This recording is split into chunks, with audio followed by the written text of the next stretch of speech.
ವಿಧಾನಸಭೆಯಲ್ಲಿ K N Rajanna ಅವರು ಹೇಳಿಕೆ ಕೊಟ್ಟರು.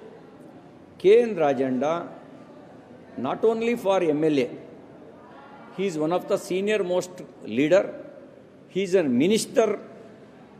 ಅವರು ನಮ್ಮ ಸಿದ್ದರಾಮಯ್ಯನವ್ರ ಸಚಿವ ಸಂಪುಟದ ಹಿರಿಯ ಸಚಿವ. ವಿಧಾನಸಭೆಯಲ್ಲಿ ಕೊಡುವ ಸ್ಟೇಟ್ಮೆಂಟು ಅದು ದಾಖಲಾಗತ್ತೆ. ಅದನ್ನು ಆಧರಿಸಿಯೇ ಸರ್ಕಾರ ತನಿಖೆಗೆ ಆದೇಶ ಮಾಡಬೇಕಾಗಿತ್ತು.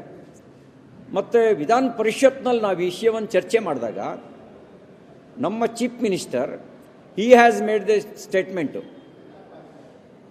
ನಾವು ಉನ್ನತ ಮಟ್ಟದ ತನಿಖೆ ನಡೆಸ್ತೀವಿ ಅಂತ ಚೀಫ್ ಮಿನಿಸ್ಟರ್ ಹೇಳಿದರು ಸಿದ್ದರಾಮಯ್ಯನವರು.